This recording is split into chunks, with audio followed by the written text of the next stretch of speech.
सो hi everyone, मैं welcome करता हूं आप सभी का एक बार फिर से इस चैनल पे। आज की इस वीडियो में हम बात करने वाले हैं नेशनल पेंशन सिस्टम के पार्शियल विड्रॉल के बारे में। बहुत सारे लोगों के मन में सवाल होता है कि मैं एनपीएस के अंदर पैसा इन्वेस्ट कर रहा हूं, क्या मुझे कभी अगर ज़रूरत पड़ा तो इसमें से पैसा क्या मैं निकाल सकता हूं, कभी मेरा कुछ रिक्वायरमेंट आ गया तो पैसा इसमें से विड्रॉ हो सकता है क्या। तो डेफिनेटली हाँ, आप इसमें से पैसा विड्रॉ कर सकते हो, लेकिन कितना विड्रॉ कर सकते हो ये बहुत ज़रूरी है समझना। एनपीएस के अंदर रिसेंटली कुछ चेंजेस आए हैं, जहाँ पे पार्शियल विड्रॉल में चेंज ये आया है कि पहले 3 बार अलाउड था पार्शियल विड्रॉल करना, अब पीएफआरडीए ने इसको 4 बार कर दिया है। तो अब आप चाहो तो अपने एनपीएस अकाउंट से 4 बार पैसा निकाल सकते हो। तो पार्शियल विड्रॉल करने के लिए एलिजिबिलिटी क्या है पहले वो समझते हैं। एनपीएस से आपको अगर पैसा विड्रॉ करना है तो जब आपने अपना एनपीएस का अकाउंट खोला है उसके 3 साल बाद ही आप एलिजिबल होते हो पार्शियल विड्रॉल करने के लिए। उसके पहले आप उसमें से कोई पैसा विड्रॉ नहीं कर पाओगे, पार्शियल विड्रॉल आप नहीं कर पाओगे। तो एलिजिबिलिटी है 3 साल। ओके, कितने बार निकाल सकते हैं? जैसा कि मैंने बताया कि पीएफआरडीए ने भी रिसेंटली चेंजेस किया है कि आप अपने एनपीएस अकाउंट से 4 बार पैसा निकाल सकते हो।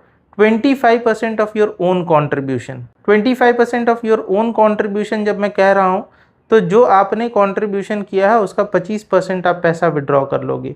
ये इतना सिंपल नहीं है जितना सिंपल मैं बता दिया आपको, इसको एग्जाम्पल के जरिए समझना बहुत ज़रूरी है। तो यहाँ पे मैं 2 एग्जाम्पल के थ्रू समझाने की कोशिश करूँगा। एक पहला एग्जाम्पल रिटेल सब्सक्राइबर के लिए होगा और दूसरा एग्जाम्पल कॉर्पोरेट एम्प्लॉय और गवर्नमेंट एम्प्लॉयज़ के लिए होगा। तो पहला एग्जाम्पल समझते हैं जो कि रिटेल सब्सक्राइबर के लिए है।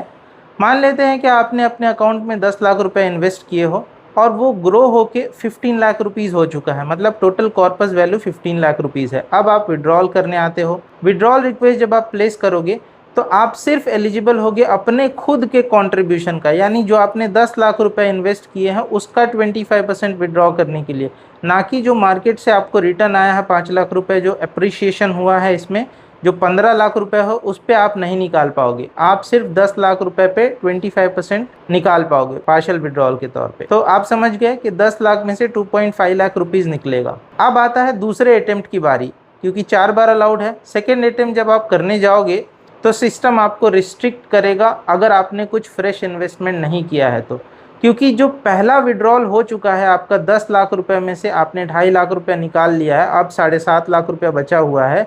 अगर आप चाहते हो उसमें से 25% निकाल लूँ तो सिस्टम आपको अलाउ नहीं करने वाला है। आपको नेक्स्ट अटेम्प्ट कब एलिजिबल होगा, कितना अलाउड होगा, जो भी आप उसके बाद फ्रेश कंट्रीब्यूशन कर रहे हो उसी पे 25% आप निकाल पाओगे, उसके अलावा आप इसमें से पैसा नहीं निकाल पाओगे। ठीक है, तो जो नेक्स्ट अटेम्प्ट होता है वो 25% of your own fresh contribution होता है। पहला वाला सारा कंट्रीब्यूशन अमाउंट आप भूल जाइए, वो आप नहीं निकाल पाओगे, वो आप जब एग्जिट करोगे तभी निकाल पाओगे। ठीक है, तो ये हुआ रिटेल सेक्टर के बारे में। कॉर्पोरेट सेक्टर के बारे में दूसरा एग्जांपल समझना ज़रूरी है कि मान लेते हैं एक सब्सक्राइबर कॉर्पोरेट में है या गवर्नमेंट एम्प्लॉय है और उसके एम्प्लॉयर की तरफ से भी कंट्रीब्यूशन आ रहा है और वो खुद भी कंट्रीब्यूशन कर रहा है। तो मान लेते हैं एक एग्जांपल के तौर पे कि 10 लाख रुपया सब्सक्राइबर ने खुद इन्वेस्ट किया है, 10 लाख रुपया कॉर्पोरेट की तरफ से आया हुआ है या गवर्नमेंट ऑफ इंडिया ने दिया है, तो टोटल कंट्रीब्यूशन अमाउंट है 20 लाख रुपीज़। अब क्योंकि ये पैसा इन्वेस्ट हुआ है मार्केट में, हो सकता है ये ग्रो होके 25 लाख रुपीज़ हो गया हो।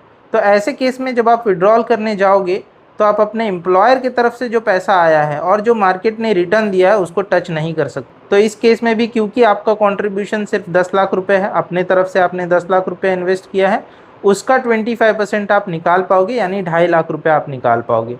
नेक्स्ट अटेम्प्ट की बारी आएगी, जब भी आप नेक्स्ट अटेम्प्ट करने जाओगे तो ये पुराना वाला जो आपने निकाल लिया है पैसा 10 लाख रुपए पे 25%, उसको आप टच नहीं कर सकते।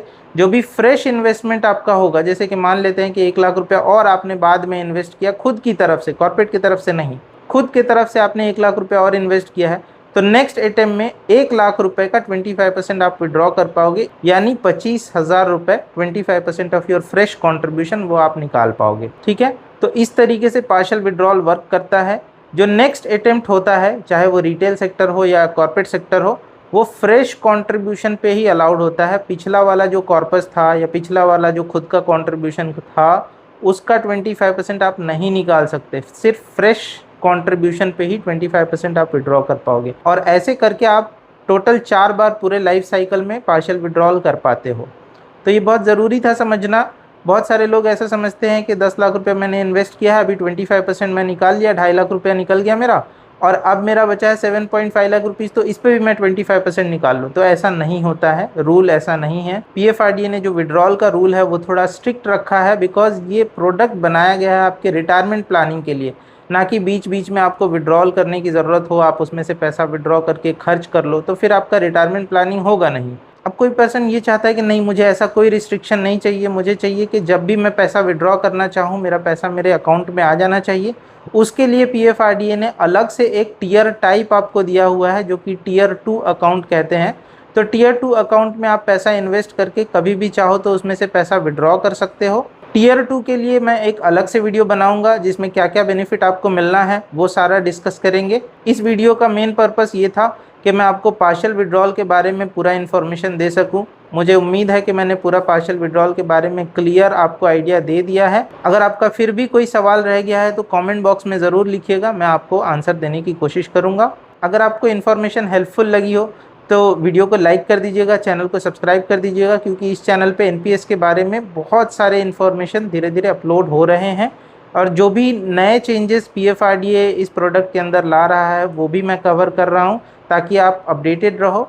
इस वीडियो में बस इतना ही, मिलते हैं अगली वीडियो में फिर NPS के बारे में और इन्फॉर्मेटिव जानकारी के साथ। तब तक के लिए टेक केयर, बाय बाय।